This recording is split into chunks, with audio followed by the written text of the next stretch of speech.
Finally, Fortnite Chapter 2 has arrived. After getting sucked into a black hole and staring at it for more than 2 days, it's safe to say that we deserved a new map. But speaking of this chapter, there are a ton of new and crazy features.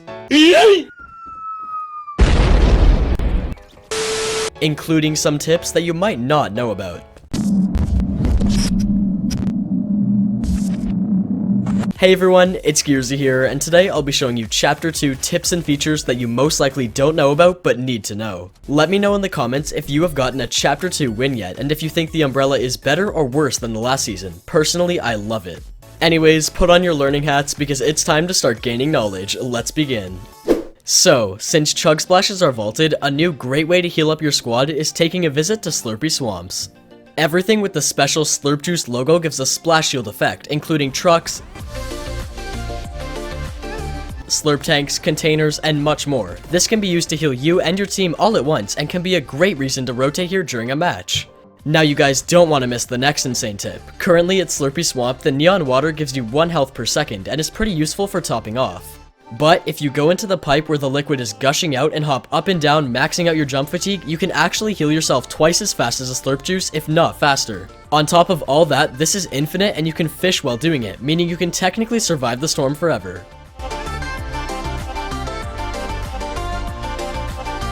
Next up, player-built structures now give you materials when you farm them. It's about time they added that. This addition is quite useful if you're in a situation where you have 0 materials, but just getting enough to place 1 wall could save you and allow you to secure the win. If you didn't know about that feature, congrats, you just learned something. Now make sure to drop a like, thank you. As seen in the trailer, we can now hide in dumpsters, which is super cool, but did you know we can also hide inside haystacks? They have a really good amount of HP, meaning if someone accidentally hits it, you won't be exposed, and on top of that, your entire team can fit with you. Speaking of hiding, we also have new bushes. They are massive compared to the old ones, and also allow you and your teammates to bush camp together, while at the same time being almost completely transparent from the inside. Just ADS with your weapon and get a clear view in any direction. Now by messing around, I'm sure you guys have figured out that boats can work on land. My warning when doing this is try to never boost up any elevations because the boat won't have enough power.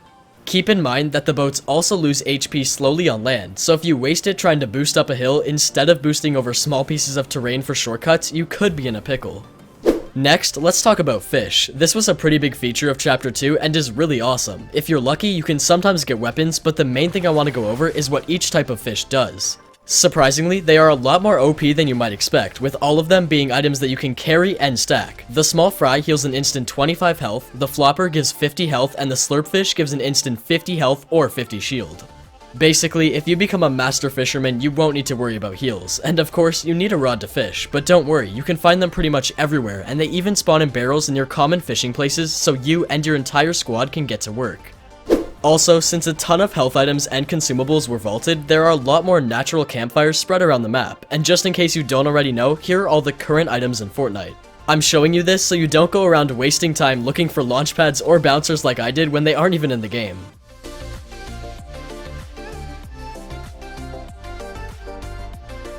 Hey, and if you're having trouble getting your first Chapter 2 win, don't forget that there are many unnamed and not as popular locations that you can land at to get lots of loot without worrying about fighting opponents. One of my personal favorites is this small army camp in between Lazy Lake and Frenzy Farms. It has so much loot for how tiny and unknown it is. Another awesome feature is that you can jump into water from any height without worrying about taking fall damage. This looks awesome and is super useful, so pay attention to what's below you. Every time I do this, it gives me Minecraft flashbacks, but either way, it's a nice addition. Vending machines have been vaulted and swapped for this new gun trade machine, allowing you to spend your hard-earned materials for a higher rarity of whatever weapon you're holding. If I'm gonna be honest, it's a massive scam, but while we're on the topic of materials, head over to Logjam, an insane place located near Weeping Woods which has an absolutely ridiculous amount of wood pallets, enough for you and your entire team to get maxed out. Anyways, here are all of the current upgrade bench locations. Just remember to use your mats wisely.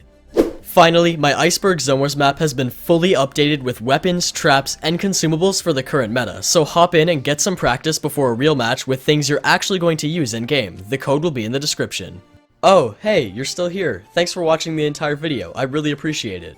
If you ended up finding some value, feel free to subscribe to my channel because I upload content like this all the time. And don't forget, you can use code Geerzy in the item shop before purchasing any skins if you want to support me further. Anyways, have a fantastic day and go grind Fortnite Chapter 2. Peace.